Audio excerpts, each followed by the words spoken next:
majtama'a qaumun fi baitin min buyutillah yatluna kitaballah wa yatadarasunahu fima bainahum illa nazalat alaihimus sakinah wa ghasyiyatuhumur rahmah wa haffat bihimul malaikah wa dzakarahumullahu fiman indah.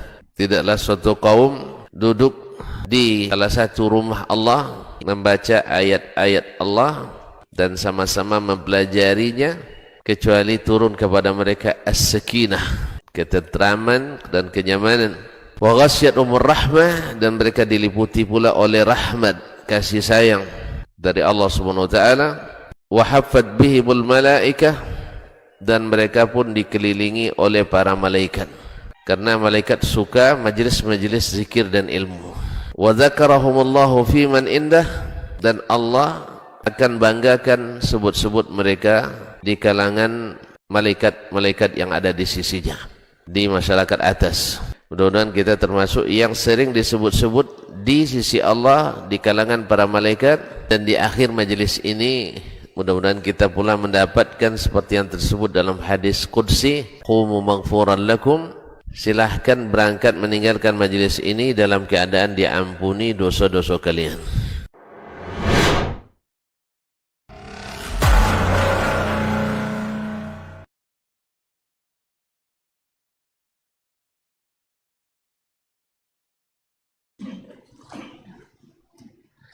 Bismillah. Assalamualaikum warahmatullahi wabarakatuh.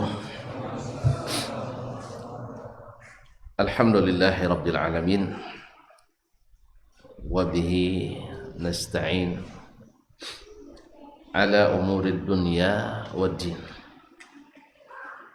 Asyhadu an la ilaha illallah wahdahu la syarika lah waliyus salihin wa khaliqul khalqi ajma'in wa raziquhum wa ma min dabbatin fil ardi illa 'ala Allahi rizquha wa ya'lamu mustaqarraha wa mustawda'aha kullun fi kitabim mubin. Wa asyhadu anna Muhammadan 'abduhu wa rasuluhu shadiqul amin sallallahu alaihi wa ala alihi tayyibin wa azwajihi at-tahirati ummahatil mu'minin wa ashabihi al-qadatil ghurril mayamin wattabi'ina lahum bi ihsanin ila yaumin yamtazu fi ashabus shimali an ashabil yamin. Amma ba'du, fa usi nafsi wa iyyakum ayyuhal muslimun wa ayyatuhal muslimat bitaqwallahi azza wa jalla rabbil ardi was samawat fa innahu qad fazal muttaqun. Ya ayyuhallazina amanu taqullaha haqqa tuqatih wa la tamutunna illa wa antum muslimun. Ma'asyarul muslimin, ma'asyarul muslimat, bapak dan ibu-ibu, saudara-saudara dan saudari jemaah Masjid Nurul Hidayah Kapau Sari, terus Kulim, Tenayan Raya.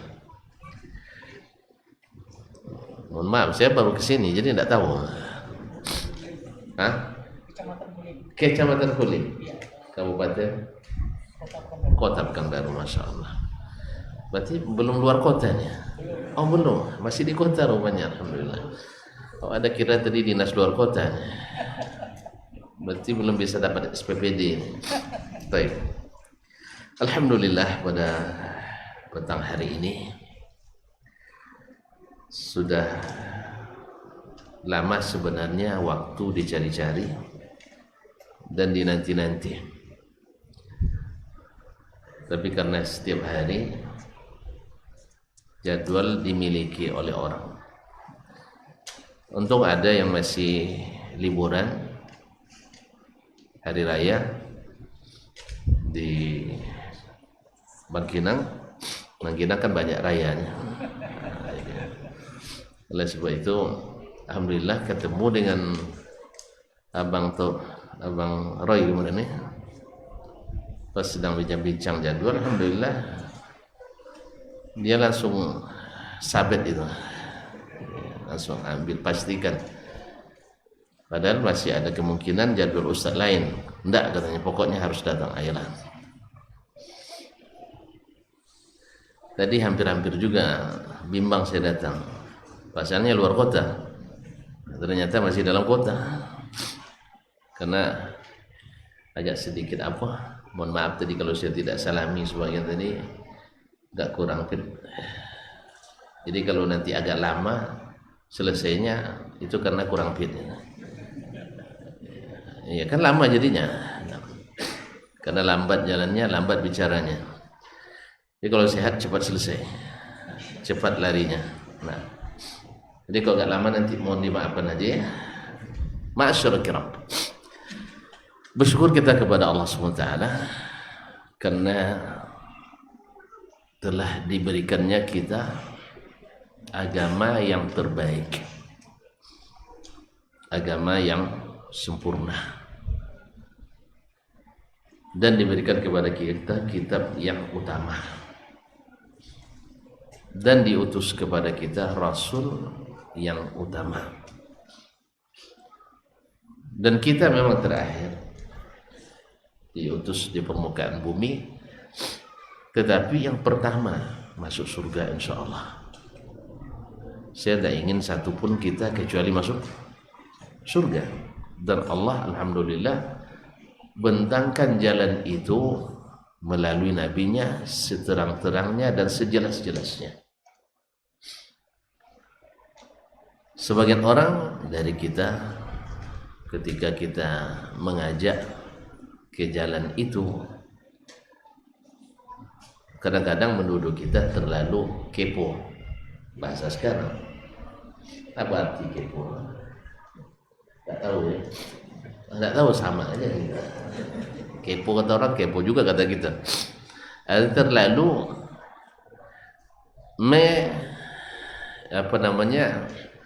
mau ikut campur urusan orang lain, atau sedikit-sedikit mengganggu amalia sesama muslim, dan tuduhan-tuduhan lainnya. Padahal karena mereka adalah saudara kita, karena kita ini bersaudara, justru kita peduli. Makanya kadang ada orang Yahudi, orang Nasrani, tidak ada dibincang-bincangkan katanya, tapi sesama Muslim dibincangkannya, disalah-salahkannya, ditegur-tegurnya. Bagaimana jawaban itu? Nasrani, Yahudi, Nasrani, Yahudi, ya bukan saudara, kecuali saudara senegara. Tapi saudara seiman itu adalah orang-orang beriman. Makanya ketika kita mengetahui yang namanya hidayah, kita langsung ingin dinikmati oleh saudara seiman dulu, dan setelah itu baru yang jauh-jauh.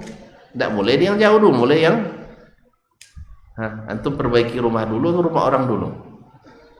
Perbaiki rumah kita dulu. Wa anzir ashiratakal aqrabin. Beri peringatan kepada keluargamu yang terdekat. Dan al-mu'minun ba'duhum li ba'din atau ba'duhum awliya'u ba'd. Orang beriman itu adalah penolong bagi orang beriman lainnya. Nabi SAW mengajarkan ini. Dilihatnya sahabat tidak melakukan sesuatu yang dianjurkannya atau diperintahkannya, beliau menegur dan memberitahu, walaupun sesuatu yang menurut kita urusan yang sifatnya pribadi. Misalnya masalah pakaian kan pribadi itu. Ya nak, saya nak pakai yang seperti apa, sedalam apa, dan model apa.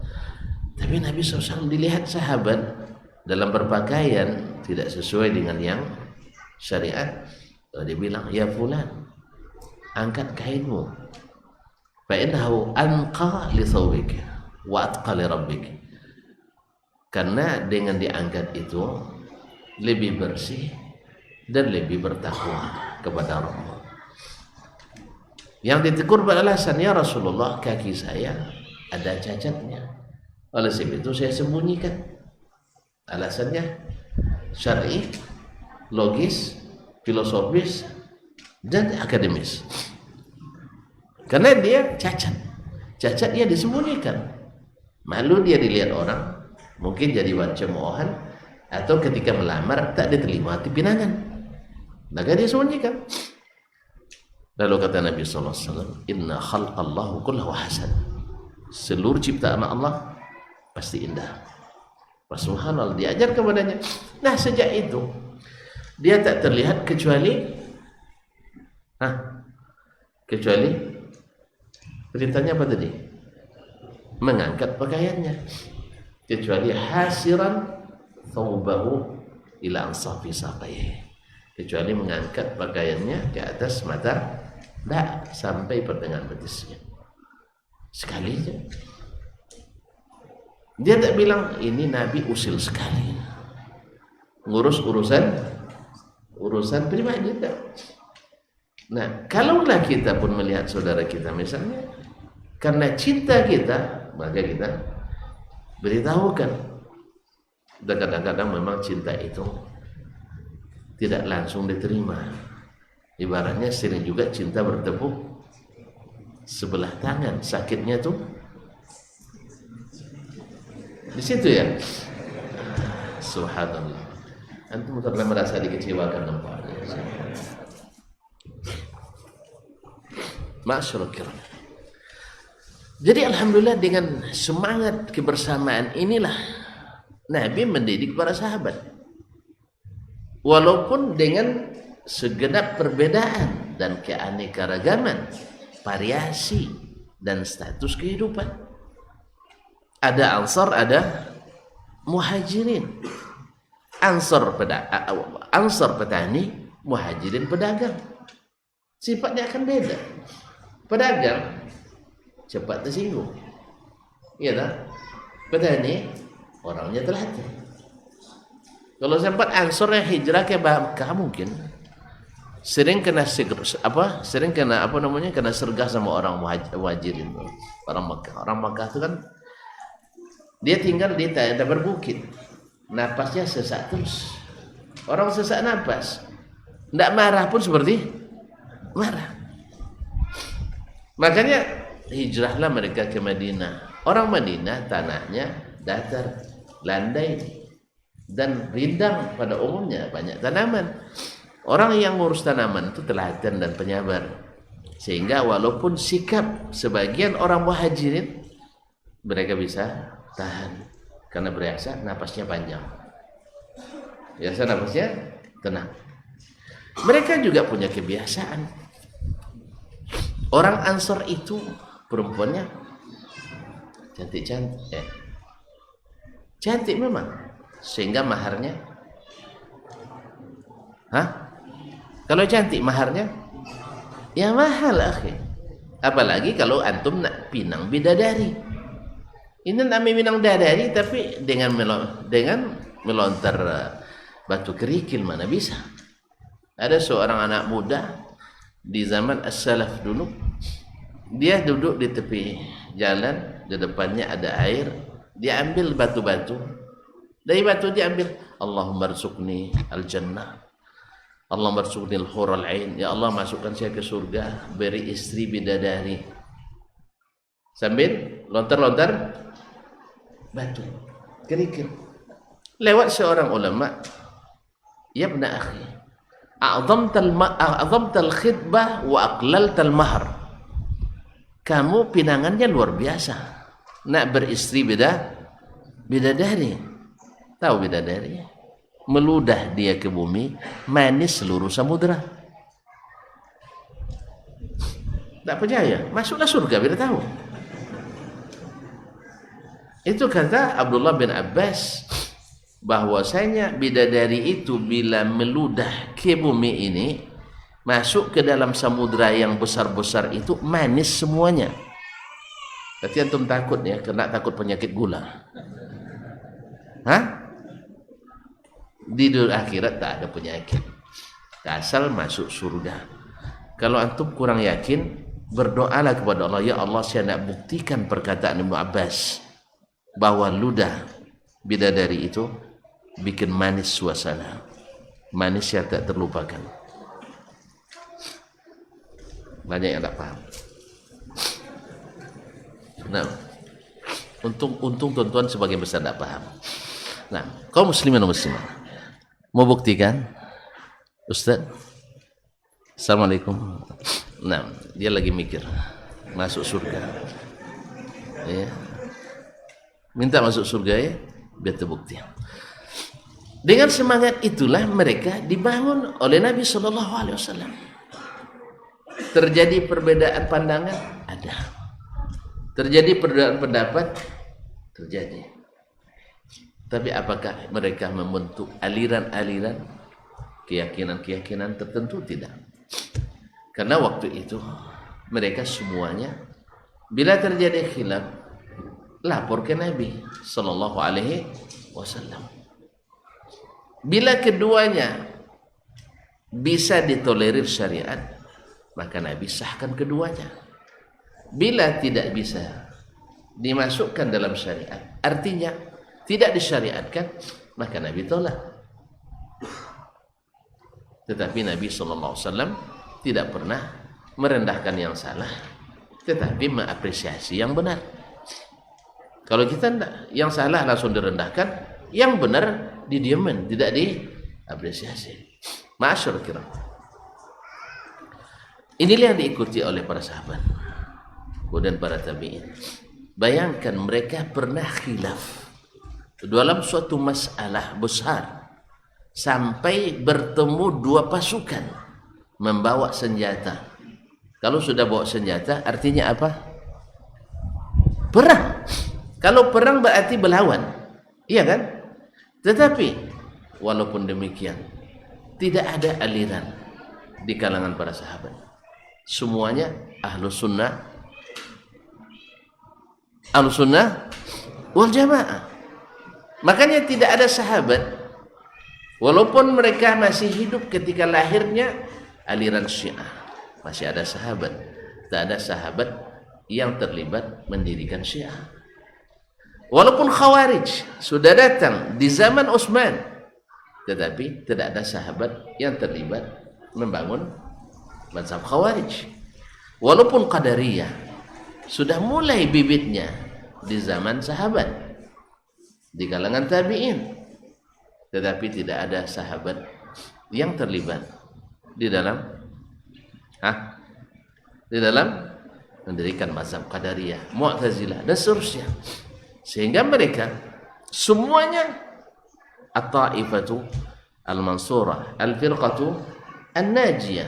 Makanya Nabi, subhanallah, ini mukjizat. Nabi katakan yang selamat dari semua yang berselisih, dari semua yang beraliran, dari 73 hanya satu. Apa namanya? Ada nama ormasnya? Ada nama ormasnya? Hah? Atau nama partainya? Hah? Nabi bilang, man kana ala mithli ma ana alaihi al-yawma wa ashabi. Orang yang beragamanya seperti saya dan sahabat saya hari ini beragama. Allah, ini mukjizat kaum muslimin. Ini dikatakan Nabi jauh sebelum dia wafat, dan dia tahu bahwa sahabatnya semuanya tidak akan terlibat membuat aliran-aliran dalam Islam. Makanya mereka dijadikan sebagai tempat kembali untuk membenahi khilaf yang terjadi di antara umat ini. Sebagaimana mereka dulu ketika terjadi khilaf, mereka bisa saling bersama, bahkan di dalam perang pun masih bisa bahkan bersama. Abu Hurairah radhiyallahu anhu, ketika terjadi fitnah antara Muawiyah dan Ali bin Abi Thalib, Karena berebut kekuasaan? Hah? Saya ulang kembali. Ali dan Muawiyah pernah berhadapan, sah, di Siffin. Karena berebut kekuasaan? Hah? Kok pada nengok saya? Demi Allah tidak. Mereka ingin menegakkan yang menurut dia benar. Menurut Ali radhiyallahu anhu, bahwa menghukum pelaku yang terlibat membunuh Utsman radhiyallahu anhu harus diselesaikan dulu Khawarij yang sedang merongrong kekuatan negara, keamanan negara. Menurut Muawiyah dan disokong oleh orang-orang Syam, selesaikan dulu hukuman bagi yang terlibat membunuh Utsman. Subhanallah. Siapa yang benar di antaranya? Hah? Dua-duanya benar? Dua-duanya benar? Enggak. Masa dua-duanya benar? Hah? Dua-duanya benar? Enggak mungkin. Bilang enggak tahu, bagus itu. Bilang enggak tahu, bagus. Nah, bilang enggak tahu. Enggak mungkin dua-duanya benar. Kalau dua-duanya enggak mungkin sampai berperang mereka. Enggak mungkin sampai berperang. Ada yang benar, ada yang salah. Tetapi yang benar ijtihadnya dapat 2 pahala, yang salah ijtihadnya dapat 1 pahala, karena mereka ahlinya. Ma'asyiral kiram dirahmati Allah. Wallahu alam, yang benar di antara kedua pasukan adalah Ali bin Abi Thalib radhiyallahu taala anhu. Dengan dalil bahwasanya pasukan yang ada di bawah Panji Muawiyah disebut sebagai al-fi'atu atau al-fi'atul baghiyah, pihak yang memberontak. Dalam hadis diriwayatkan oleh Abu Hurairah radhiyallahu anhu dari Nabi sallallahu alaihi wasallam, "Waiha Ammar, taqtuluhu al-fi'atul baghiyah." Kasihan si Ammar dibunuh oleh golongan yang memberontak. Berarti yang sah siapa?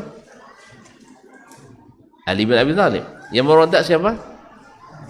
Yang ikut dengan Muawiyah. Akhirnya Abu Hurairah mencari apa? Tidak ada khawat. Di atas berat lah, suara sampai ke atas. Gini. Hah? Subhanallah, udah terlambat, diulang lagi sampai. Hah? Kok baru sekarang ya? Ada istri antum di atas? Enggak. Perhatiannya luar biasa. Masyaallah. Ini patut ya, kalau yang belum mau nak cari menantu, ini patut diambil deh. Masyaallah. Sampai yang di atas pun terpikir sama dia. Awak tidak terpikir. Masyaallah. Hah? Mau jadi menantu orang sini? Mau? Enggak, kalau mau kita jadikan sekarang. Baik, kaum muslimin dan muslimat dirahmati Allah. Abu Hurairah melihat itu, dicarinya di mana Ammar. Dia dengar dulu sebelum Nabi wafat. Lalu dicarinya di mana Ammar berpihak. Ternyata Ammar adalah pasukan Ali bin Abi Thalib. Mereka berperang, tapi tidak saling membenci. Karena yang dicari adalah kebenaran, bukan pembenaran. Ketika ditanyakan kepada Muawiyah tentang Ali bin Abi Thalib, dia mengatakan bahwa Ali adalah lebih utama dari dirinya, dan susah mencari pemuda seperti Ali bin Abi Thalib radhiyallahu ta'ala. Demikian pula Ali, ketika ditanya tentang Muawiyah, dia tidak menjatuhkannya, bahkan memuji. Dia adalah seorang pemimpin, anak seorang pemimpin, dan seterusnya disebutkan berbagai kelebihan. Di antaranya sebagai penulis wahyu di zaman Nabi sallallahu alaihi wasallam. Oleh sebab itu, dalam suasana perang, Abu Hurairah radhiyallahu taala anhu, Abu Hurairah dalam suasana perang, ketika istirahat, dia pergi makan di jamuan Muawiyah, padahal dia ada di pasukan Ali bin Abi Thalib. awak belum lagi khilaf, tidak bisa makan bersama. Ini mereka dalam perang bisa pergi makan ke pihak lawan. Ini artinya apa kaum muslim dan muslimat? Bahwasanya khilaf yang terjadi di antara mereka tidak memecah barisan mereka. Karena innamal mu'minuna ikhwah fa aslihu baina akhawaykum, damaikan di antara saudara kalian. Wattaqullah, bertakwalah kepada Allah, la'allakum turhamun, agar kalian diberi rahmat. Ma'asyarul kiram, itu baru mukaddimah, belum selesai juga ya, belum selesai juga. Kan saya bilang kondisi kurang fit, jalannya agak lambat. Nah, ma'asyarul kiram, alhamdulillah, segala yang diperlukan oleh umat Islam, semua yang diperlukan oleh umat Islam tentang apa yang Allah inginkan dari mereka dalam kitabullah, dalam sunnah Rasulullah, apapun yang Allah inginkan dari kita sebagai muslim, semuanya ada dalam kitabullah dan sunnah Rasulullah SAW. Kata Imam Asy-Syafi'i rahimahullah, antum mazhabnya tidak sama kayaknya. Antum mazhabnya apa? Tidak bermazhab, punya mazhab sendiri. Hebat sekali, masya Allah. Tayyib, kalau ana syafi'iyun mahayitu wa in amut wa wasiyati linnais yatashaffa'u. Saya selama hidup mazhabku Syafi'i, dan bila meninggal wasiat saya kepada orang yang tinggal bermazhablah mazhab Syafi'i. Kok tidak setuju? Hah? Itu mazhabnya Hambali ya? Hambali dengan Syafi'i badik-badiknya, saling berguru. Maliki juga sama, Hanafi juga begitu. Semua mereka saling bertemu, tapi tidak saling bertembung. Mereka semua saling bertemu, tapi tidak saling bertembung. Mereka berdebat, tapi tidak saling melaknat. Mereka berselisih paham, tetapi tidak bikin tindakan macam-macam. Itulah mereka. Ma'asyarul kiram. Oleh sebab itu, kenapa saya pilih Syafi'i? Hah? Kenapa saya pilih mazhab Syafi'i? Sebenarnya karena antum juga, antum tinggal di sini mazhabnya Syafi'i. Sempat antum Maliki, saya Maliki saya pilih. Hah? Nah, saya memilih Imam Asy-Syafi'i rahimahullah karena beliau yang mewasiatkan, bila sahih hadis itu mazhab saya. Dan bila kamu temukan pendapatku berselisih dengan sabda Nabi sallallahu alaihi wasallam, buang pendapatku, ikut sabda Rasulullah sallallahu alaihi wasallam. Dia bilang pendapat. Makanya sebagian kita kadang-kadang mungkin kurang teliti menafsirkan perkataan Imam Asy-Syafi'i rahimahullah. Qauli sawabun yahtamilul khata' wa qawlu ghairi khata'un yahtamilus sawab. Perkataanku benar menurutku, mungkin juga salah. Dan perkataan selainku salah menurutku, mungkin juga benar.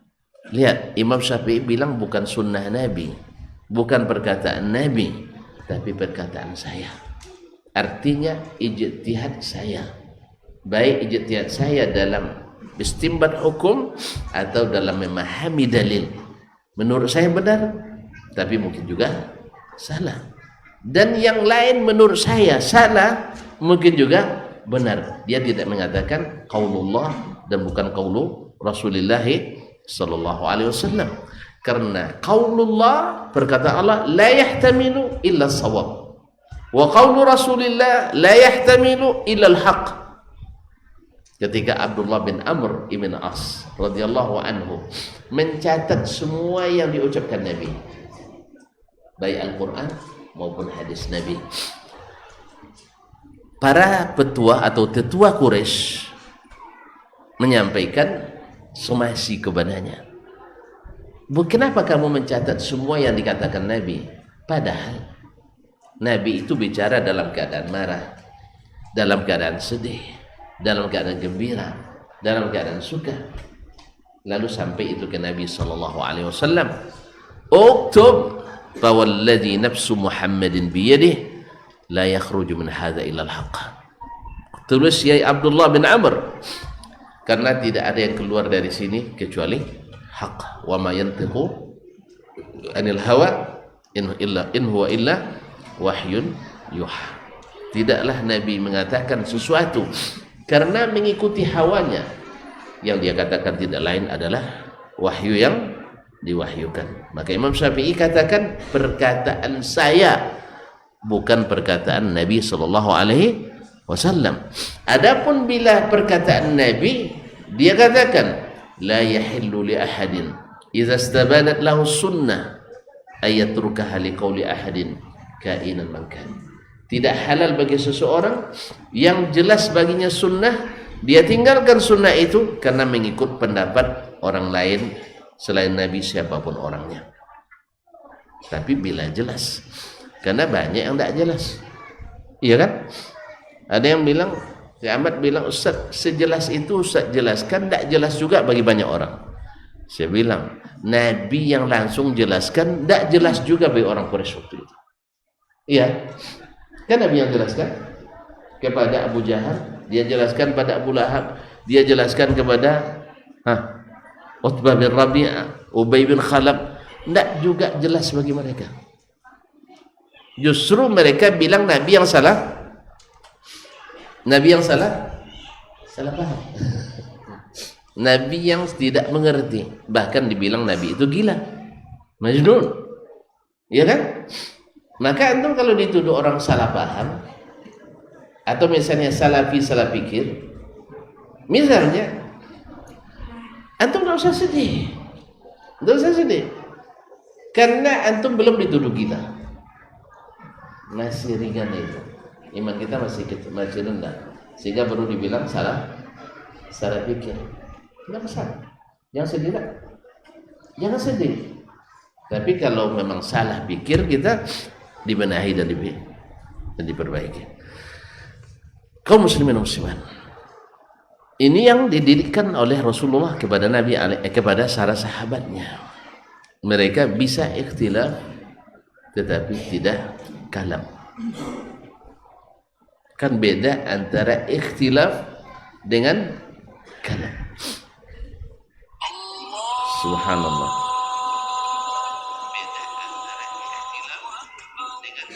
Ini waktu sini. Masuk waktu. Berarti kita tutup.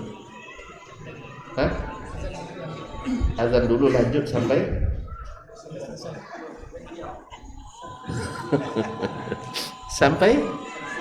sampai selesai. Alhamdulillah. Ya, silakan azan dulu. Silakan.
Asyhadu anna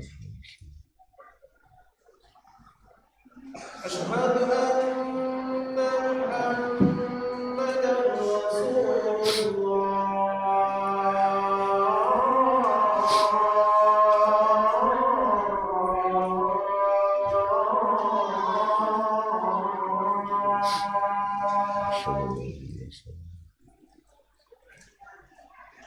Hayya 'alas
Ma'asyiral muslimin, ma'asyiral muslimat rahimanallahu wa iyyakum. Jadi alhamdulillah kembali kepada yang jadi bahwa sesungguhnya Nabi alaihi salatu wassalam seperti yang dipahami oleh kaum muslimin semuanya, bahwa Nabi itu diutus membawa al-huda. Tahu makna huda? Petunjuk. Al-huda wa dinil haq, dan agama yang hak. Di antara tafsir al-huda wa dinil haq, yaitu petunjuk dan hidayah yang hak, agama yang hak itu seperti yang diriwayatkan dari Abdullah bin Abbas radhiyallahu anhuma, al-huda al-ilmu an-nafi', ilmu yang bermanfaat. Itulah maksudnya seluruh masalah yang ingin Allah kita kerjakan dalam rangka merealisasikan tujuan kehidupan, yaitu ibadah kepada Allah SWT, itu sudah dijelaskan oleh Nabi SAW dengan penjelasan yang cukup dan sempurna. Ini teorinya. Secara teori ada ilmu yang dijelaskan oleh Nabi SAW. Kemudian wadinil haq, agama yang hak. Tafsirnya oleh Ibn Abbas dan selainnya adalah al-amalu as-salih. Secara teori ilmunya dijelaskan. Secara aplikatif, aplikasi Nabi terapkan. Alhamdulillah. Oleh sebab itu, siapa yang mengikuti hidayah Nabi sallallahu alaihi wasallam, artinya ilmu yang diwariskan Nabi, dia dapat hidayah. Kalau dapat hidayah, pasti jauh dari dhalalah. Kalau dapat hidayah, jauh dari dhalalah. Kalau tidak dapat hidayah, dekat pada dalalah. Makanya Nabi tegaskan, siapa yang melenceng dari jalan beliau pasti binasa, pasti tersesat. Nah, oleh sebab itu kaum muslimin dan muslimat dirahmati Allah, disuruhlah kita seluruh kaum muslimin dan muslimat di saat terjadi tanazu', terjadi perselisihan, untuk kembali kepada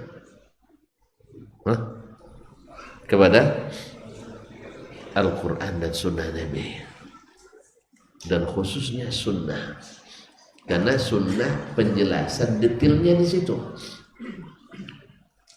Pada asalnya bertanya kepada Nabi, pada asalnya menyelesaikan masalah, khususnya di saat Nabi masih hidup. Dan di saat Nabi sudah meninggal, kembali kepada sunnahnya, pada umumnya menyelesaikan masalah. Di saat orang sangat taat dan di saat orang sangat berilmu. Tetapi yang namanya pemahaman setiap orang, bukan hanya di zaman belakang, bahkan di zaman awal Islam, di kalangan sahabat, mereka juga punya pemahaman yang bertingkat. Bahkan di zaman Nabi hidup lagi, mereka sudah mendengar Nabi, lalu mereka pahami, ternyata dalam memahami itu mereka berselisih.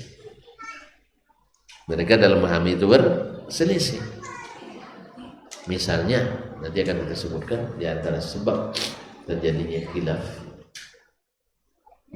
Nabi menugaskan Umar radhiyallahu anhu dan Ammar ibn Yasir radhiyallahu anhu dalam satu tugas.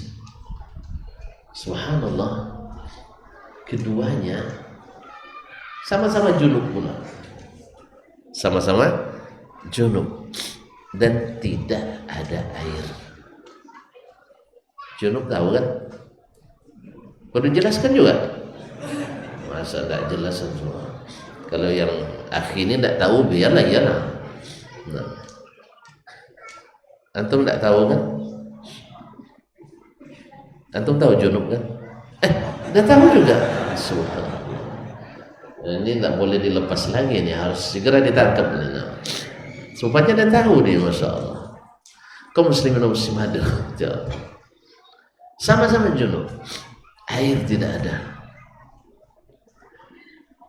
Apakah ayat tayamum sudah turun? Sudah. Apakah Nabi sudah menyontohkan tayamum? Sudah. Tapi ternyata mereka dalam memahami itu, ini di masa Nabi SAW terjadi perselisihan. Lihat kaum muslimin dan muslimat dirahmati Allah, Ammar dia memakai analogi qiyas, dan qiyas sudah ada di zaman Nabi SAW. Lalu karena mandi itu harus sampai air ke seluruh tubuh, maka tayamum untuk junub mesti debu sampai ke seluruh tubuh. Hanya bergolek dia di tanah. Iya kan? Antum ketawa sekarang. Ini untung Ammar lakukan kalau itu. Kalau tidak kita termasuk golek-golek juga. Nah, dia bergolek ke tanah. Lalu selesai itu dia sholat. Sedangkan Umar radhiyallahu anhu tidak. Dia tahu bahwa tayamum wudu sudah diajarkan Nabi SAW, tapi ini masalah junub belum dia terima ilmunya, maka dia menahan diri dulu sampai bertemu dengan Rasulullah sallallahu alaihi wasallam. Ini dua sahabat utama yang pertama-tama masuk Islam. Ammar dulu masuk Islam dari Umar lagi, tapi Umar lebih tinggi kelasnya dari Ammar bin Yasir radhiyallahu anhu. Terjadi perbedaan memahami. Padahal mereka sudah melihat dan menyaksikan Nabi tayamum. Cuman Nabi mungkin belum ada kasus mengajarkan tayamum untuk orang yang junub, sehingga mereka memakai analogi, memakai kias. Tapi untung Nabi masih hidup. Pulang tanya ke Rasulullah SAW.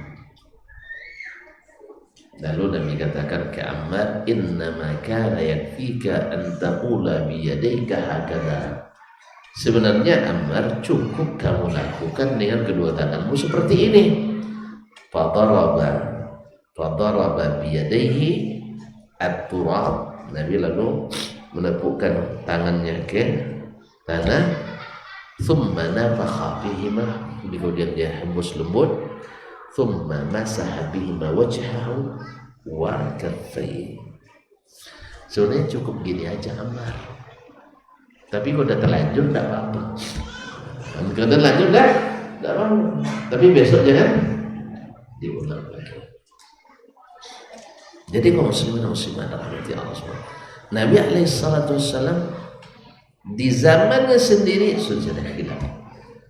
Dan alhamdulillah, ma'asyiral kiram dirahmati Allah, khilaf yang terjadi di antara ulama. Saya bilang ulama, bukan pemikir. Karena ada kadang-kadang yang bukan ulama tapi mendedikasikan dirinya sebagai ulama. Berapa banyak orang yang karena kecerdasannya dan cepat bisa mencerna, lalu tak pernah beradu lutut dengan ulama, tiba-tiba didaulat jadi ulama.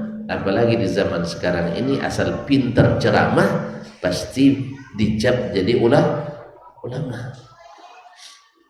Di zaman sekarang ini, makanya ini perlu dibahas sekarang ini, karena termasuk di antaranya banyak orang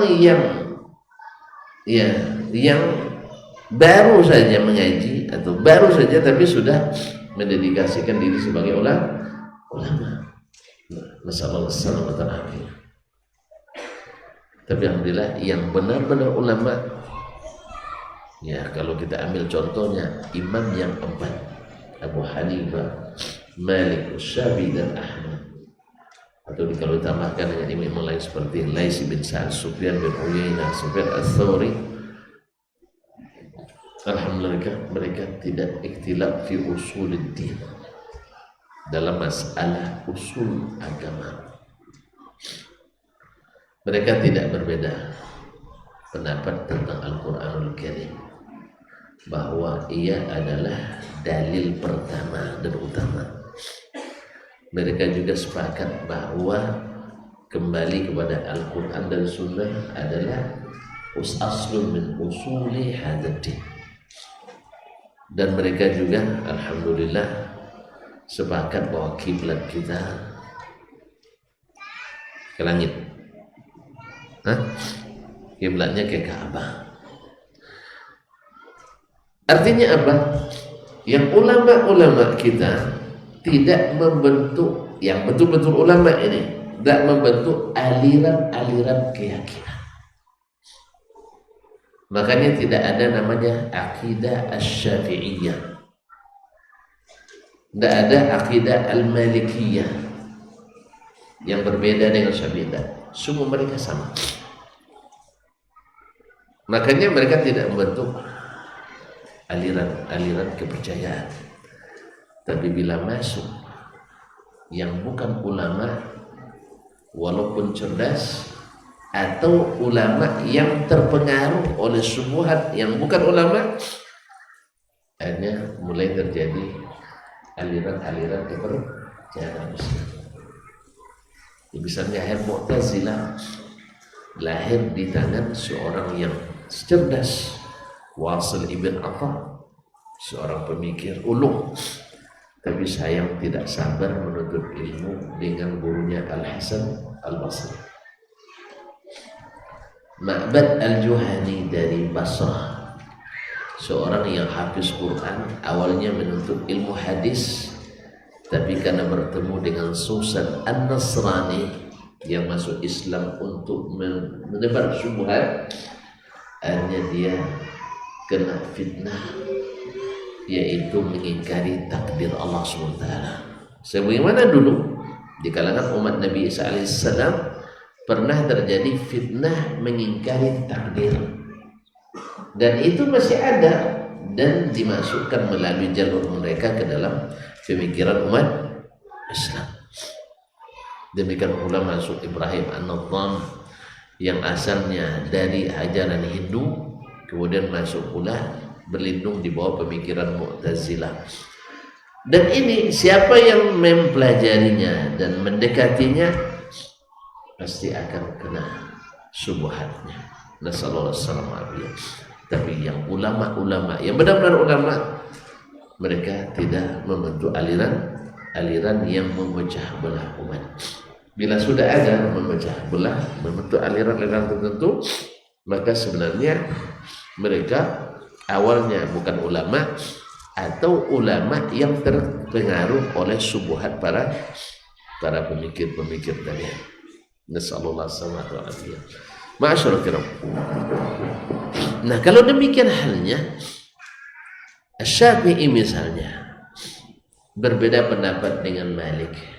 Malik berbeda pendapat dengan Abu Hanifah. Tidak ada di antara mereka yang sengaja untuk mencari yang batil. Mustahil. Mustahil. Mereka semuanya pasti berniat mencari kebenaran. Tetapi ada sebab-sebab yang membuat mereka ada yang tersilap dan tersalah. Tidak mungkin satu pun manusia sealim apapun kecuali mesti ada salahnya. Mesti ada salahnya.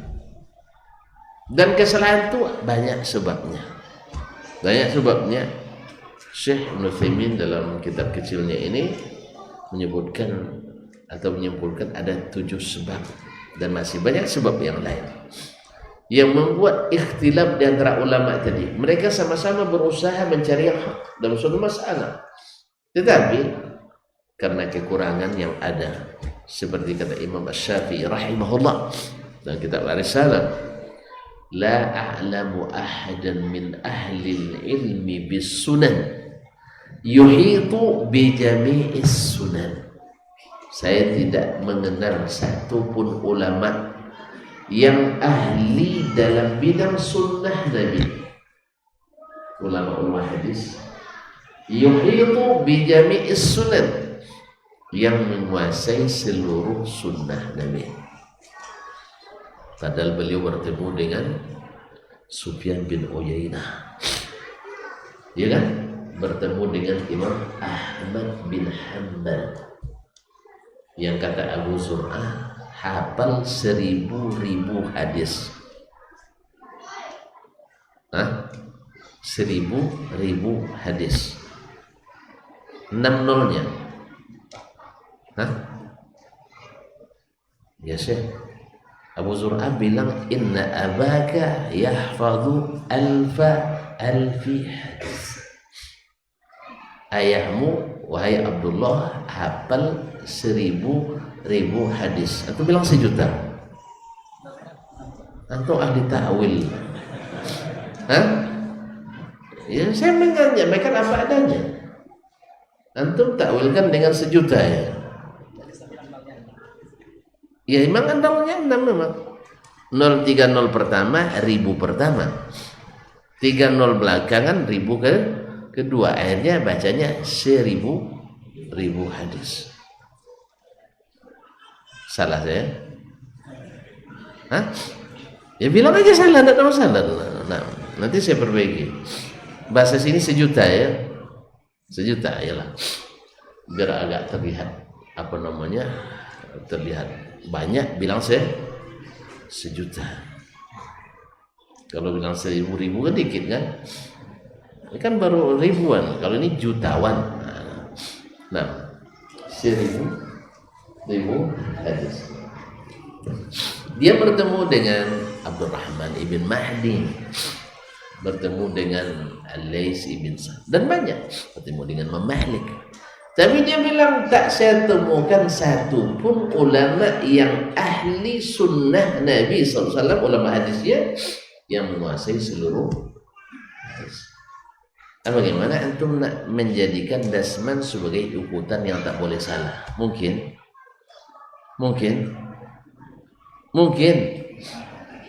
Makanya antum jangan minta Dasman tak pernah salah. Lalu setelah itu antum tinggalkan dia. Ternyata salah Ustaz tuh gitu di situ.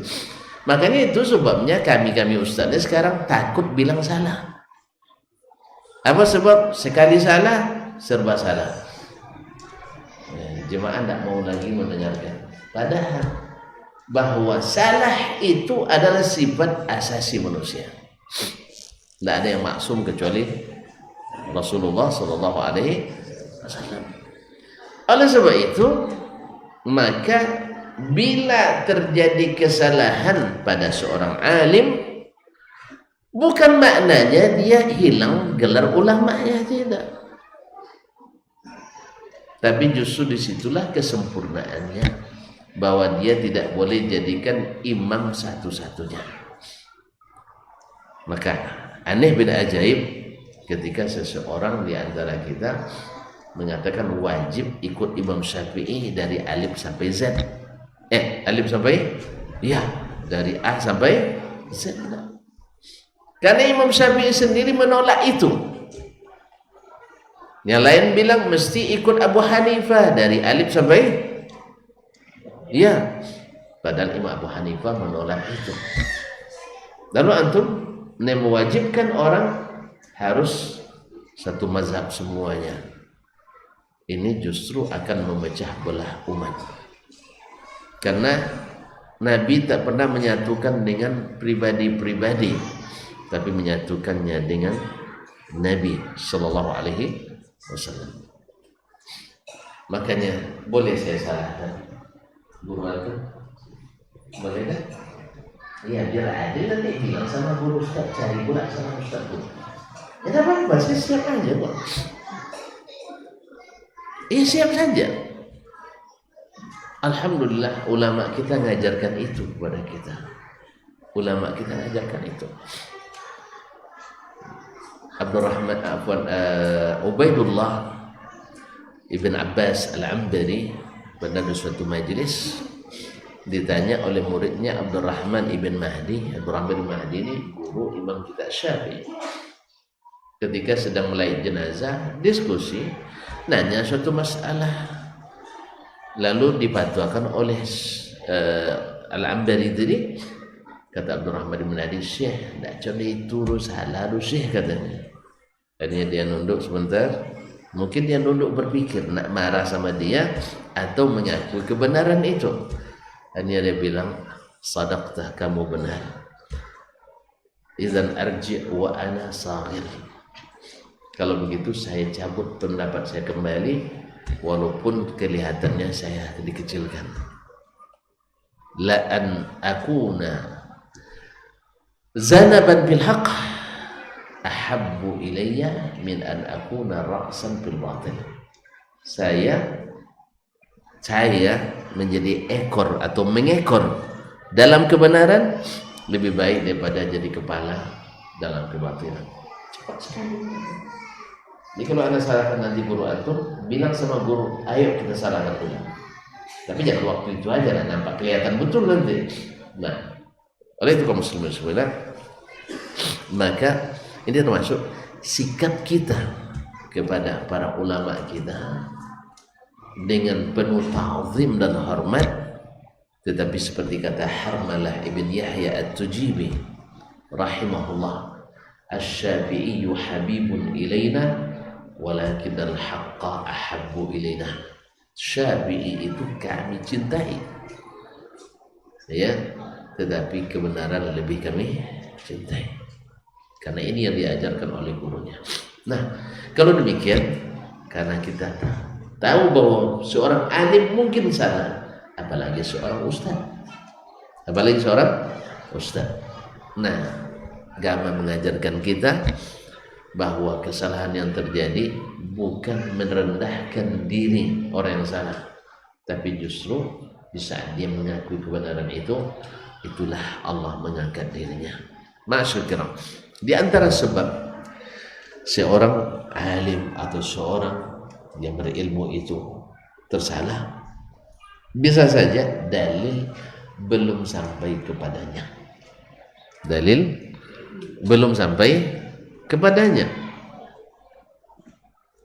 Nah, di sini saya menjelaskan apa contohnya. Dalil belum sampai kepadanya. Kalau kita maklumlah, kalau kita kan jarang baca. Ini muridnya Nabi langsung, Umar ibn Khattab. Murid Nabi ya? Ya, Umar ibn Khattab radhiyallahu anhu. Ketika terjadi ta'un di Amwas di Syam, beliau dalam perjalanan menuju Syam dan sudah hampir sampai.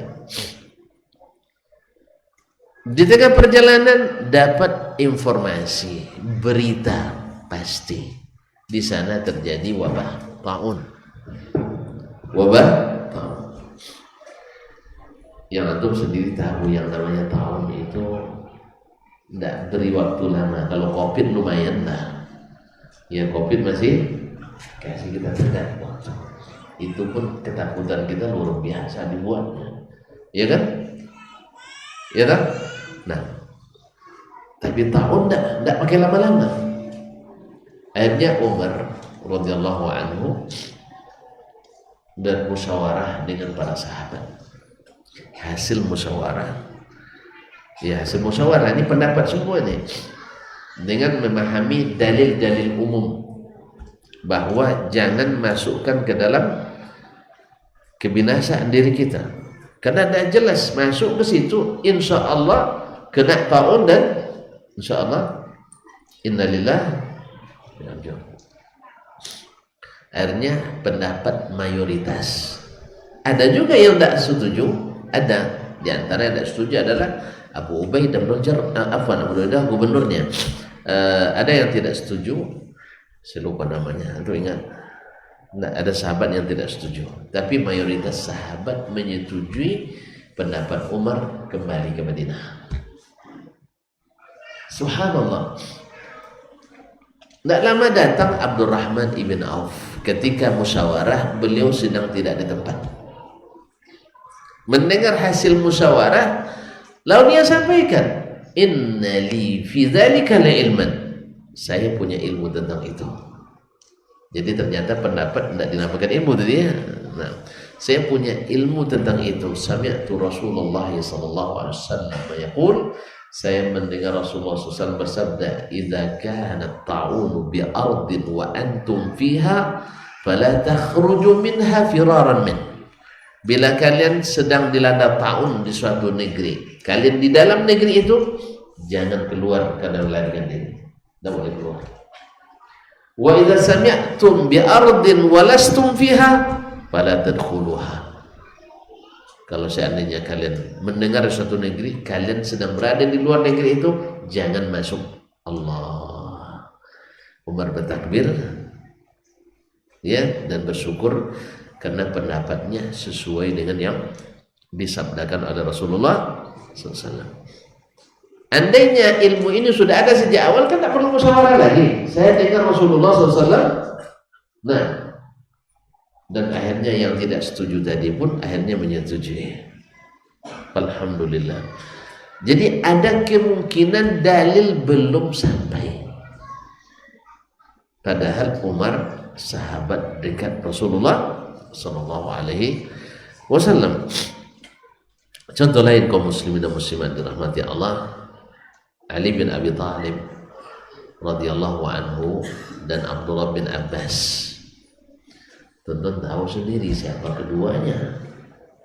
Ali yang paling ahli ilmu mawaris, Abdullah bin Abbas yang paling paham tafsir Al-Quran. Ya, artinya kelebihan keduanya, mereka adalah secara umum fuqaha as-sahabat, ahli fikihnya sahabat. Ketika ada yang meninggal suaminya, lalu dia dalam keadaan hamil, maka Ali dan Abdullah bin Abbas berfatwa bahwa iddahnya mana yang terpanjang di antara keduanya. Andainya dia melahirkan sebelum 4 bulan 10 hari, karena ayat mengatakan walladzina yatawaffawna minkum yazaruna azwajan yatarabbasna bi anfusihinna arba'ata ashhurin wa ashra. Siapa yang meninggal di antara kalian meninggalkan istri, istrinya mesti menunggu iddah 4 bulan 10 hari. Bila dia melahirkan sebelum 4 bulan 10 hari, baru boleh menikah setelah cukup 4 bulan 10 hari. Dan bila sampai 4 bulan 10 hari belum juga melahirkan, maka iddahnya tunggu dia melahirkan. Allah kaum muslimin. Dan memang secara qiyas yang sahih menggabungkan antara ayat wa ulatul ahmali ajaluhunna ayyada'na hamlahunna dengan ayat walladzina tawaffawna minkum wa yadharuna azwajan yatarabbasna bi anfusina arba'ata wa ashra. Secara qiyas benar pendapat Abdullah bin Abbas dan Ali bin Abi Thalib. Ternyata ada hadis yang diriwayatkan tentang kisah Fatimah binti Subai'ah al-Aslamiyah, dikatakan oleh Subai'ah al-Aslamiyah, hadis riwayat Imam Al-Bukhari dan Muslim, bahwa annaha nufisat ba'da mauti zawjiha bilayal. Dia melahirkan, nufisat artinya nifas, artinya melahirkan beberapa malam setelah suaminya meninggal. Pasta'zanat Rasulullah SAW fin nikah, minta izin ke Rasulullah untuk menikah. Ta'azinalah Rasul, izinkan. Awak dah 7 bulan mati dua istri, tak boleh juga menikah sama masyarakatnya. Cepat sekali menikahnya katanya. Apalagi kalau istri, ya, apalagi kalau istri cepat menikah, ya kan? Subhanallah. Ada kawan istrinya sakit lama sekali, mungkin ada 5 tahun. Dia berpuasa, tapi bukan puasa Ramadan. Paham kan? Enggak juga paham. Saya tanya nanti sembuh dia. Puasa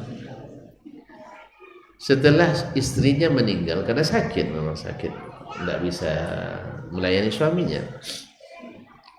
Dalam 5 tahun puasa, tiba-tiba meninggal istrinya.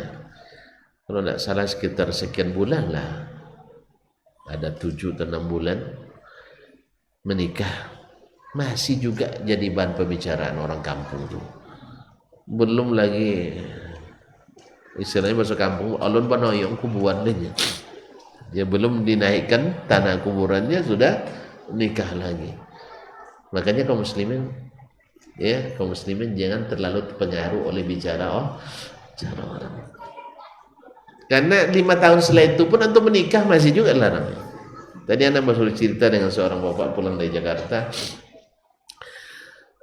bahwa ada saudaranya meninggal istrinya, dan dia orang kaya raya pula, bukan kaya aja, raya lagi, ya seperti Kapau Raya. Nah, kaya raya, tapi dilarang oleh anaknya menikah. Ini anak harus dibawa mengaji. Ya, ini gara-gara ndak ngaji tuh. Ndak, anaknya yang udah ngaji pula yang melarang tuh. Subhanallah. Akhirnya kata bapak tuh, pokoknya nikah aja dulu, nanti saya atur katanya. Nikah. Ma'asyiral kiram dirahmati. Nikah itu kan ibadah. Makanya dianjurkan. Antum setuju, yang di atas yang tidak setuju saya. Nah, ibadah itu kan ibadah utama setengah agama. Makanya dianjurkan sering dan banyak gitu. Ya tak? Bagi yang berani, bagi yang penakut seperti saya ini tidak aman. Iya, ngomongnya besar, tapi itulah situ. Ibarat kata pengatepung saya, apa namanya, naposu kodang nih, tenaga kuang. Keinginan besar tetapi tenaga kecil, penakut. Kalau ini pemberani saya, alhamdulillah. Jadi hadis Subai'ah al-Aslamiyah ini wallahu a'lam mungkin belum sampai kepada Abdullah bin Abbas dan Ali bin Abi Thalib. Mereka sahabat utama Nabi SAW. Maka wajar. Ini diantara sebab terjadinya ikhtilaf pendapat itu. Nah, dalam hal ini yang benar pendapat mana? Yang mengatakan harus mengikuti iddah terpanjang atau cukup dengan melahirkan. Maka yang sahih adalah hadis ini. Pendapat jumhur yang mengatakan bila sudah melahirkan boleh bukan menikah, habis iddahnya. Itu maksudnya. Masa habis melahirkan langsung menikah kan tidak juga. Tapi kalaupun terjadi akad sah. Tapi bersabarlah dulu sampai 40 hari dulu. 40 hari daripada 4 bulan 10 hari kan 40 hari kan lumayan dekat. Kalau tidak dikencangkan doa, ya Allah jangan sampai 40 hari ya Allah.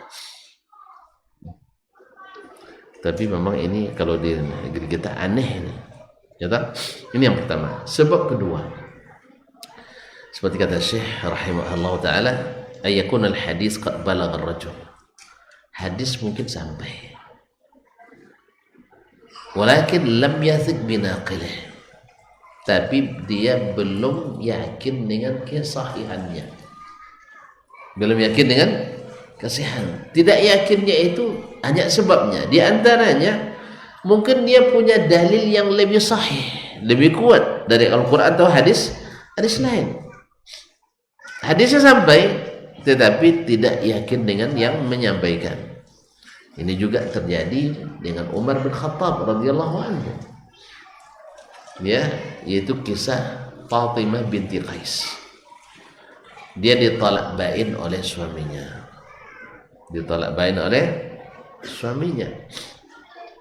Nah, lalu datang wakil suaminya mengantarkan nafkah. Lalu dia Fatimah binti Qais tak mau menerima karena dia mendapat perintah dari Nabi SAW bahwa seorang yang ditolak bain oleh suaminya, dia tidak punya hak menerima tempat tinggal dan nafkah kecuali dalam keadaan hamil atau menyusui atau punya anak. Maka dia tidak mau terima sampai ke Umar radhiyallahu anhu. Umar tetap paksa. Apa sebabnya?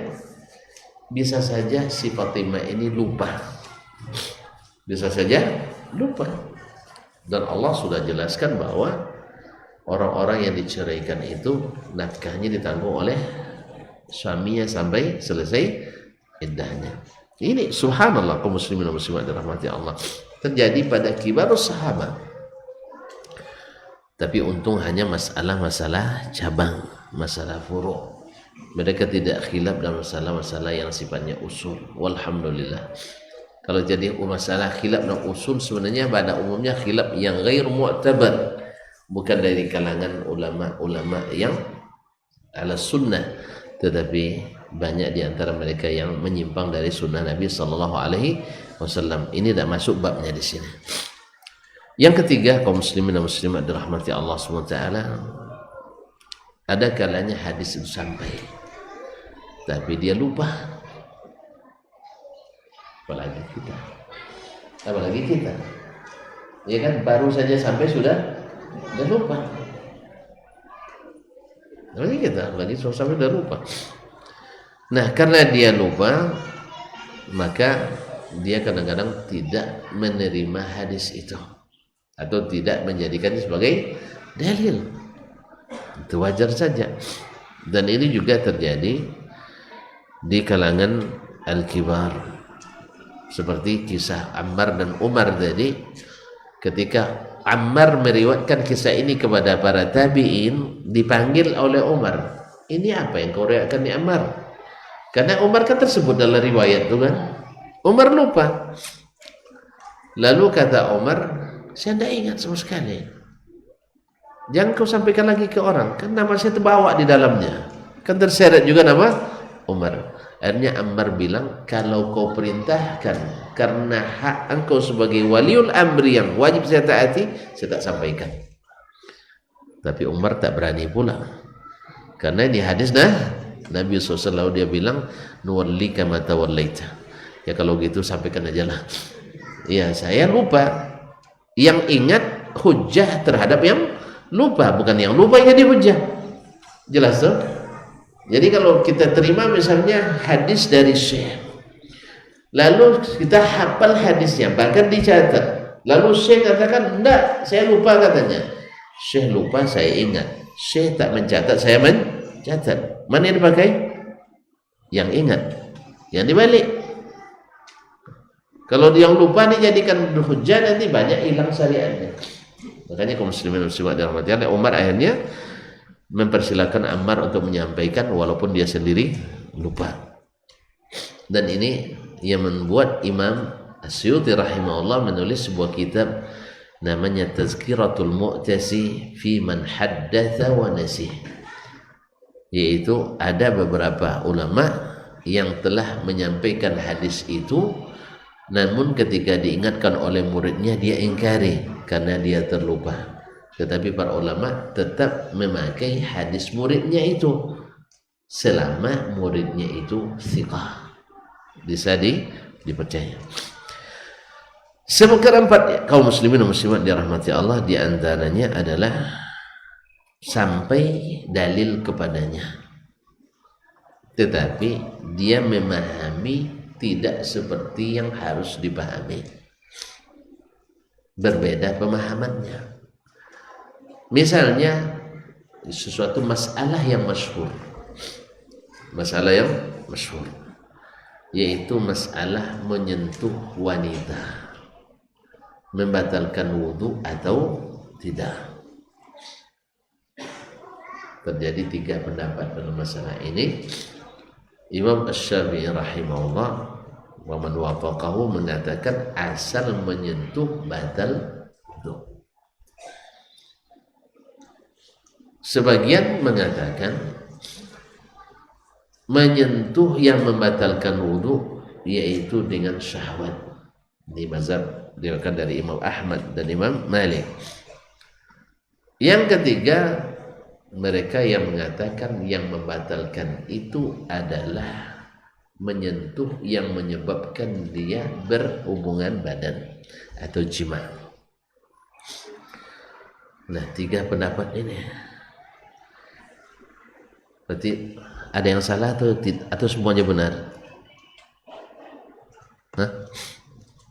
Ada yang salah atau semuanya benar? Ya, bagi sebagian katakan tidak boleh disalahkan. Tidak boleh disalahkan karena kita tidak boleh saling menyalahkan. Tidak. Kalau antum punya ilmu dan bisa menilai, pasti akan terlihat mana yang dekat kepada kebenaran, mana yang kurang. Maka wallahu a'lam, ayat Al-Quran menyebutkan dua cara bersuci atau 2 sebab yang mewajibkan kita bersuci. Yang pertama, hadas kecil.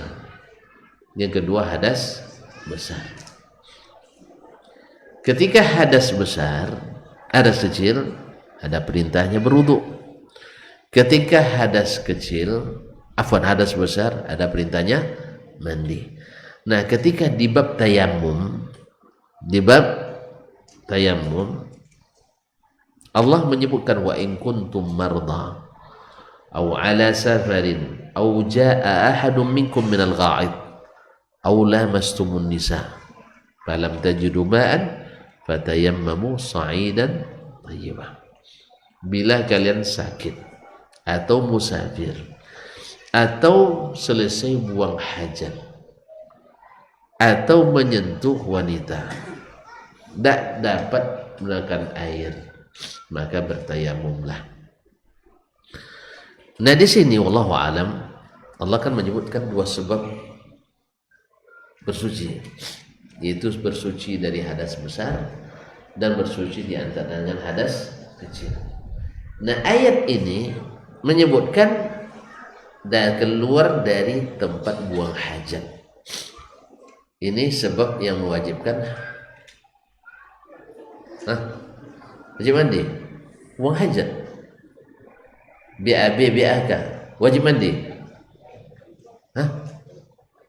wajib mandi, ya, karena belum beristri jadi itu aja wajib mandi. Nah, iya memang, ya. Kemudian dia sebutkan pula aula masumun nisa, atau menyentuh perempuan. Nah, kalimat lamasa ini kalau dilihat dari sisi bahasa bisa makna saling menyentuh atau bisa dengan makna sekedar menyentuh. Saling menyentuh kan artinya paham lah tuh. Ya, dia jangan, dia belum. Nah, yang mengartikan lamasa saling menyentuh berarti ini sebab hadas besar. Tapi yang mengartikan dia sekedar menyentuh berarti sebab hadas kecil. Nah, secara ilmu balaghah, Al-Quran rasanya tidak mungkin hanya menyebutkan sebab hadas kecil saja. Sebab hadas kecil saja. Karena tayamum boleh untuk hadas besar, boleh untuk hadas kecil. Berarti mesti dua-duanya disebutkan. Hadas besar disebutkan, hadas kecil disebutkan. Oleh sebab itu kalimat aula mastumun nisa di sini mewakili hadas besar. Sedangkan au jaa ahadum minkum minal ghaid, keluar dari tempat buang hajat besar, ini mewakili hadas kecil. Akhirnya datang perintah falam tajidu ma'an fatayammamu. Andainya kalian berhadas kecil, boleh tayamum, tidak ada air. Dan bila kalian berhadas besar, juga boleh tayamum. Oleh sebab itu, wallahu a'lam, maksud Allah di sini yang lebih didukung oleh ilmu bahasa dan balaghahnya, bahwa yang dimaksud adalah hadas besar, yaitu aula mastumun nisa. Berarti yang membatalkan wudu adalah menyentuh yang berakhir dengan hubungan badan. Jelas. Adapun sekedar menyentuh tidak membawa kepada berhubungan badan, maka tidak membatalkan wudu. Ditambah lagi dengan hadis yang diriwayatkan dari Ummu Salamah dari Aisyah radhiyallahu anha bahwa Nabi sallallahu alaihi wasallam berwudu thumma qabbala ba'da nisa'ihi thumma kharaja ila as-salati wa lam yatawadda. Nabi selesai wudu lalu mencium istrinya dan pergi salat tanpa mengulang wudu. Berarti menyentuh, sekedar menyentuh tidak membatalkan wudu. Wallahu ta'ala. Tapi bagi yang baru-baru dihindari. Karena pendapat yang kedua pertengahan, bila diikuti dengan syahwat, maka wallahu alam, ini juga karena syahwat itu mukaddimahnya kan, maka dihindari. Walaupun yang mengatakan pendapat ketiga mengatakan walaupun bisyahwah tetap tidak membatalkan wudu. Tapi untuk lebih hati-hati kalau masih tegangan tinggi untuk menghindari. Ya termasuk saya masih menghindari juga. Kan tidak wajib mencium istri sebelum sholat. Kan tidak wajib dah. Selesai sholat aja nanti. Kan tidak wajib dah.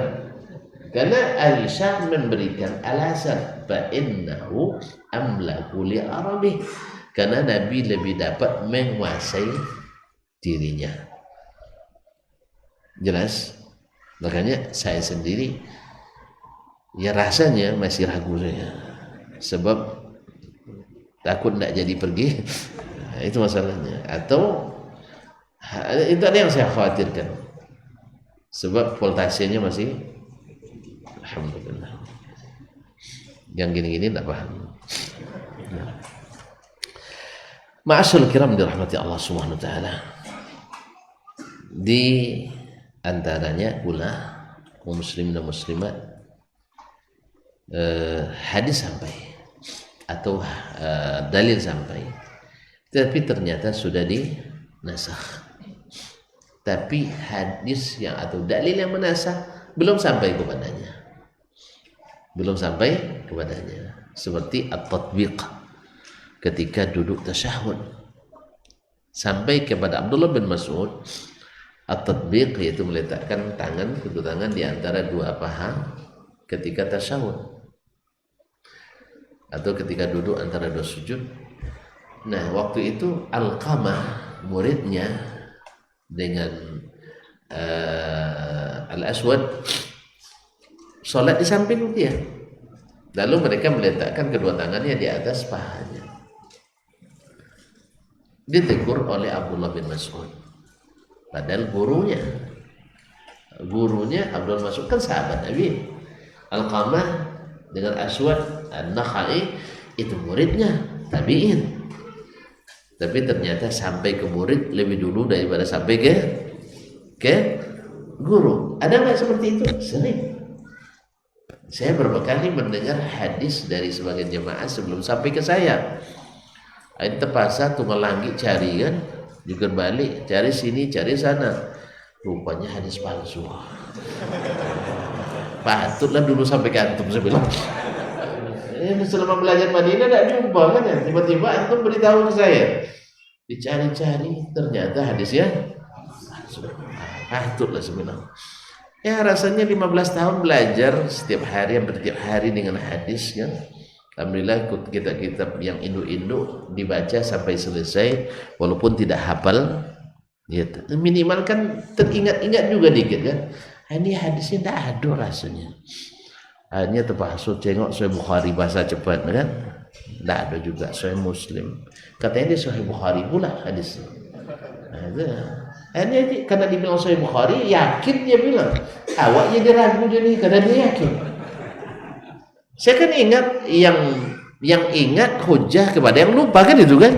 Jangan-jangan saya yang lupa. Cari Sahih Bukhari tidak jumpa. Cari Sahih Muslim tidak jumpa. Cari Sunan Arba'ah tidak jumpa. Cari di kitab-kitab Imam Al-Bukhari yang lain seperti Al-Adabul Mufrad, Juz'ul Qira'ah, Al-Qur'an Imam, Khalqu Af'al Ibad, At-Tarikhul Kabir, Tarikhul Awsat dan seterusnya. Tidak jumpa juga. Tanya sama Syekh Google, tidak ketemu juga. Ya, sempat ketemu dengan guru di Madinah, baik melalui telepon atau melalui waktu umrah. Saya tanya juga, lalu Syekh bilang itu hadis palsu. Itu sayang katanya. Iya Syekh, iya. Karena guru sudah bilang hadis palsu, berani juga. Karena tidak jumpa memang. Bunyi hadisnya Masya Allah. Iya datang seorang ustaz ceramah. Lalu dia bilang bahwasanya Nabi pernah seorang laki-laki bernazar menyembelih seekor sapi. Tapi ternyata di waktu harus disembelih tidak ada uangnya, tidak ada sapinya. Ngadu ke Nabi SAW. Lalu Nabi bilang, nanti kamu sholat di sini ya berjamaah. Selesai sholat langsung tegak di pintu. Bila ada yang keluar sebelum selesai zikir bersama, sebelum doa bersama, tangkap dia sapi. Coba bayangkan, ini pemalsunya tidak banyak pikir ini. Sebab konsekuensinya banyak tumpah darah di masjid nanti. Ya gara-gara tidak zikir jamaah, akhirnya tertuduh jadi sapi, boleh dibayarkan nazar dengannya. Nah, ini bahaya. Sebenarnya dari awal saya sudah curiga, tapi karena menghukum ilmu harus dicari dulu baru putuskan. Akhirnya capek mencari, ternyata palsu. Allah musta'an. Ma'asyar kiram dirahmati. Jadi lebih duluan hadis sampai ke murid daripada ke guru itu tadi itu. Jadi ke guru belum sampai, ke murid sudah sampai. Dan itu terjadi di kalangan sahabat sendiri. Oleh itu kaum muslimin dan muslimat dirahmati Allah, jangan bersegera kita mentajhil atau mentabdi atau mentasbih, menganggap jahil, menganggap tidak mengerti dan para ulama-ulama kita. Beda antara meremehkan dengan meluruskan, beda antara mengakui mereka boleh salah apalagi kita. Ya ulama aja boleh salah apalagi kita, antara dengan yang merendahkan. Kaum muslimin dan muslimat dirahmati Allah SWT, di antara juga masalah yang belum sampai kepadanya Abdullah bin Abbas radhiyallahu anhu. Dia mengira bahwa riba itu hanya pada an-nasi'ah, ribal jahiliyah. Dia berdasarkan hadis Nabi. Tapi hadis ribal fadl tidak sampai kepadanya, hadis Abdullah bin Umar. Al-zahabu bil-zahabi mithlan bimithl anbiya. Tidak sampai kepadanya. Padahal dia perawat hadis termasuk perawat hadis yang banyak dari Nabi Sallallahu Alaihi Wasallam, masuk 7 di antara sahabat yang paling banyak hadis dari Nabi Alaihi Wasallam. Yang ketujuh kaum muslimin dan muslimat, di antara sebabnya adalah seorang alim bisa saja berdalil pada hadis yang lemah, atau mengambil dalil dengan cara yang lemah. Hadisnya sahih tapi istidlalnya lemah. Jelas ya? Hadisnya sahih tapi istidlalnya lemah, atau hadisnya lemah. Contoh seperti yang disebutkan oleh Syekh tentang salat tasbih. Pernah salat tasbih? Katanya sekali seumur hidup cukuplah. Atau belum pernah? Sudah? Rugi. Saya sudah. Saya di pondok dulu sudah lakukan. Selesai tugas. Nah hadis ini, ma'asyarul kiram, diamalkan oleh sebagian ulama. Banyak ulama besar yang mengamalkannya. Nanti kalau lihat nanti dalam kitab-kitab ulama besar, itu akan mengamalkan hadis itu. Ya, sekelas misalnya As-Subki, sekelas As-Suyuti dan lain-lainnya, mereka mengamalkan itu. Padahal hadis itu hadisnya lemah. Bahkan sebagian ulama mengatakan hadisnya dusta. Imam Ibnul Mulaqqin menulis tentang at-talwih bi ahadithi al-masabih atau hadis at-tasbih atau kitab selain itu khusus tentang takhrij hadis salat tasbih. Kemudian ada keanehan. Ya, salat itu biasanya sesuatu yang dikenal, karena salat ini kan umum dilakukan orang. Masa dia punya cara tertentu tapi tak dikenali kecuali melalui hadis yang lemah ini. Ini juga menjadi indikator bahwa hadis ini tidak punya asal dari Nabi Sallallahu Alaihi Wasallam. Cuman sayang sudah terlanjur mengamalkan. Ya karena dulu disuruh oleh guru, kita buatlah. Nah, lumayan juga capeknya kan, banyak bacaan. Baik kalau kaum muslimin dan muslimat dirahmati Allah SWT. Jadi kadang dalilnya sahih, itu dalilnya tidak sahih. Ini dalilnya sahih tapi istidlalnya tidak sahih. Apa contohnya? Hadis diriwayatkan oleh Imam Ad-Darqutni dan selainnya, zakatul janin zakatu ummihi. Bayi yang terkandung di dalam hewan yang disembelih, menyembelihnya sudah terwakili dengan menyembelih ibunya. Ini istidlalnya jumhur ulama. Pada mayoritas ulama mengatakan bila misalnya kita punya unta, sapi lah ya, sapi dalam keadaan mengandung, hamil namanya. Baik. Ada anaknya di dalam. Antum sebenarnya tidak ada nyembelih, tidak mungkin lah sedang hamil disembelih kan?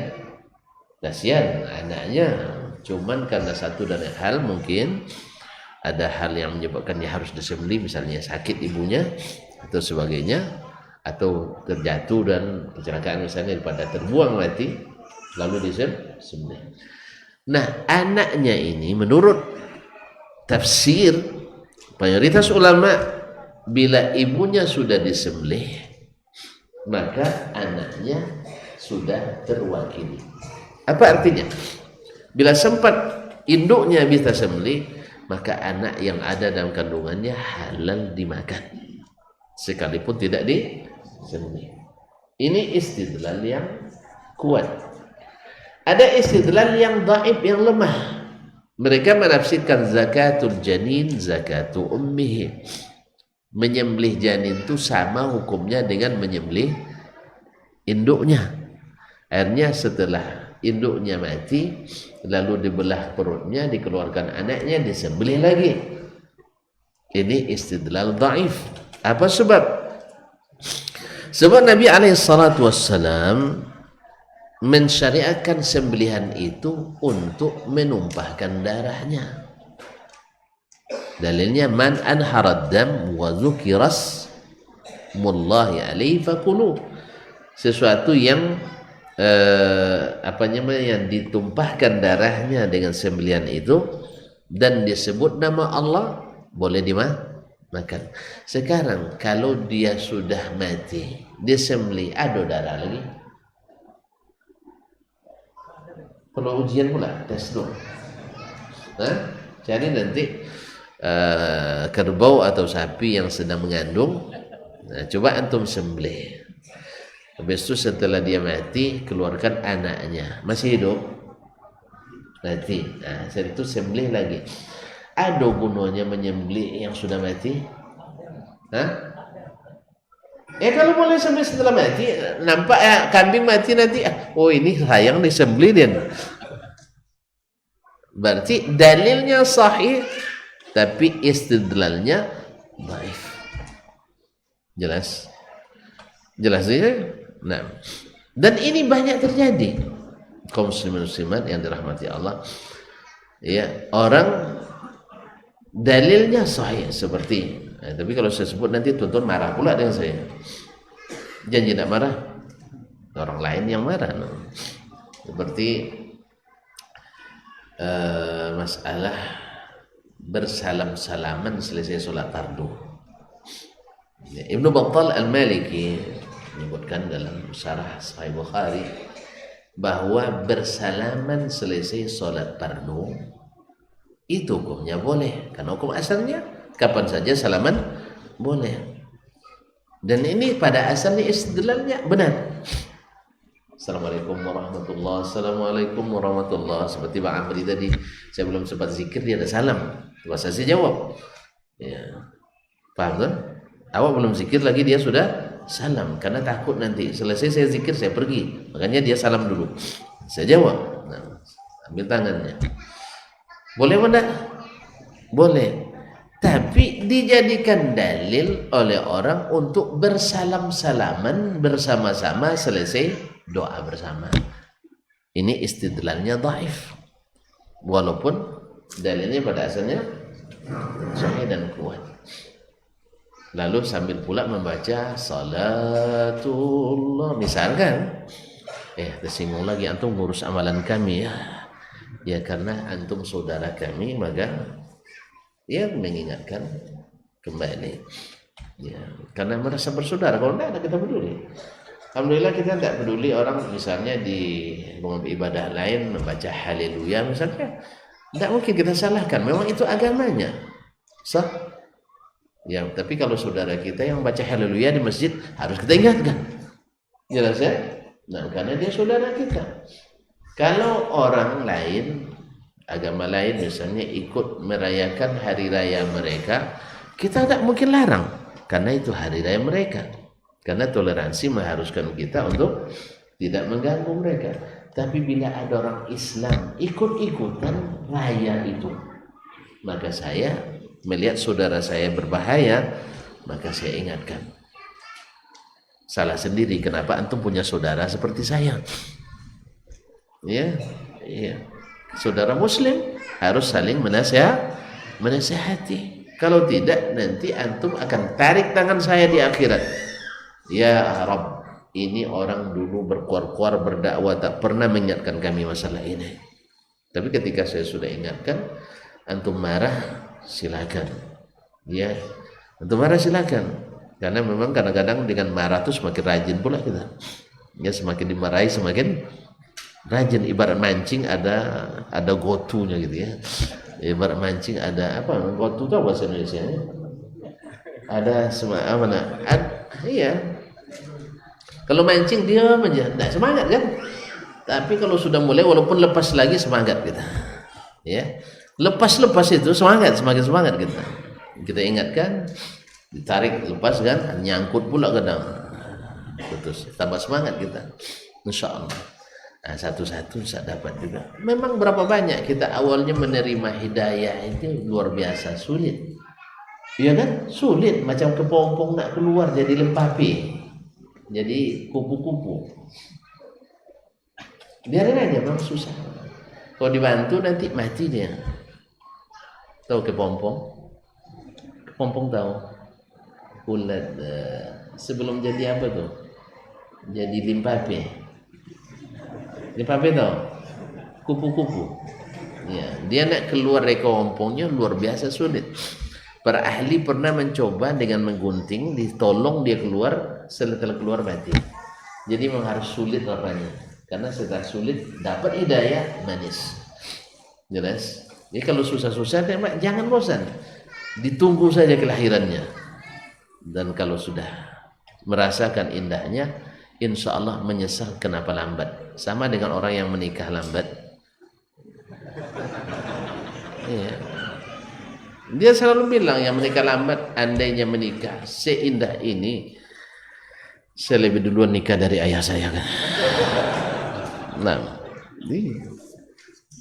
baik kaum muslimin dan muslimat, ini khilaf kita lihat sendiri, semuanya masalah furu', bahkan aneh pun masalah usul. Bila itu sebabnya dalil belum sampai, disampaikan. Salah paham terhadap dalil kita luruskan.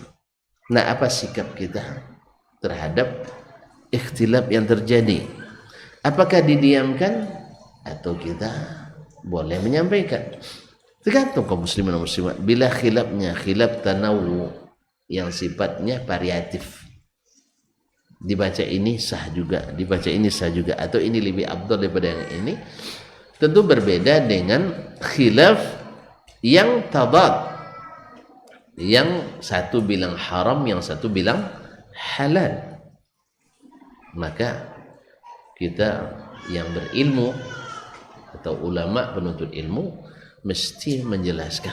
Karena tadi bisa dalil belum sampai, atau dalil sampai tapi salah memahami dalil, atau dalil sampai tapi belum percaya dengan kesahihannya, atau dalil sampai yang dipakai dalil yang mansukh, atau dalil sampai tapi dalilnya bukan pada tempatnya. Maka kewajiban yang berilmu untuk menyampaikan. Dan bila disampaikan tidak diterima, seperti Nabi SAW dulu menyampaikan dakwah tidak diterima oleh orang, tidak boleh memaksakan. La ikraha fid din. Sebagaimana juga tidak boleh memaksakan pendapat kita. Apalagi kalau kita memang tidak punya ilmu memastikan itu salah. Tidak punya ilmu memastikan itu salah. Oleh sebab dengan demikian, Maka sikap yang seharusnya ditunjukkan oleh kita, khususnya yang mengaji, bila nampak amaliyah yang berbeda, bukan yang terbayang salah, tapi adalah mencari ilmu tentang itu, bertanya kepada yang berilmu. Kalau kita penuntut ilmu, kalau kita orang awam, maka para ulama dalam hal ini ada yang mengatakan dia boleh mendengar dari siapapun ulama yang dia yakini. Misalnya di kampung itu ada 3 alim, dia yakin dengan ulama itu, dia ikuti. Orang awam, orang awam, dia menuntut ilmu tidak bisa. Ini cuma mana nak untuk ilmu? Gigi dah rontok, mata dah kabur, gitu, lutut dah menggigil. Kalau duduk lama tak tahan, ya, oleh sebab itu maka dia mengikuti. Yang lain tidak, dia mesti juga berijtihad mana yang paling thiqah di antara ulama itu. Karena kita dilarang mengikuti sembarangan. Oleh sebab itu cari yang paling thiqah, yang paling jujur di antaranya. Apalagi di zaman ini kaum muslimin banyak orang ya sebenarnya, atau banyak orang yang tidak jujur dalam berilmu karena pengaruh syubhat dan syahwat. Baik, barangkali ini yang dapat kita sampaikan malam ini. Mudah-mudahan dengan mengetahui ini kita tahu bahwasanya ikhtilaf itu sebenarnya masalahnya luas, bukan mempersempit. Tetapi walaupun kita tidak mengatakan ikhtilaf itu mesti dilestarikan, tidak. Justru kalau bisa dikurangi dan dipersempit uangnya. Wallahu ta'ala alam. Kalau ada pertanyaan atau kalau masih ada waktu. Tidak ada waktu lagi. Nah, silakan. Ada yang bertanya? Kenapa ya kalau saya nyampaikan langsung ngerti semua? Nah, jadi kalau bertanya, alhamdulillah saya paham. Karena itu biasa ngaji sampai jam 8, sekarang sampai jam. Ada di antaranya tadi belum makan. Iya. Ada yang tadi berjanji sama istrinya, insya Allah lepas isya dek, ini dah lepas isya. Ya Allah ya Rabbi, mohon maaf sekali, ya, mohon maaf, karena sekali-sekali cuma, ya sudah sekali, ini entah kapan lagi dapatnya. Nah, baik, bisa dipahami? Alhamdulillah, terima kasih dan mohon maaf. Subhanakallah bihamdik, asyhadu an la ilaha illa anta astaghfiruka wa atubu ilaik. Wassalamualaikum warahmatullahi wabarakatuh.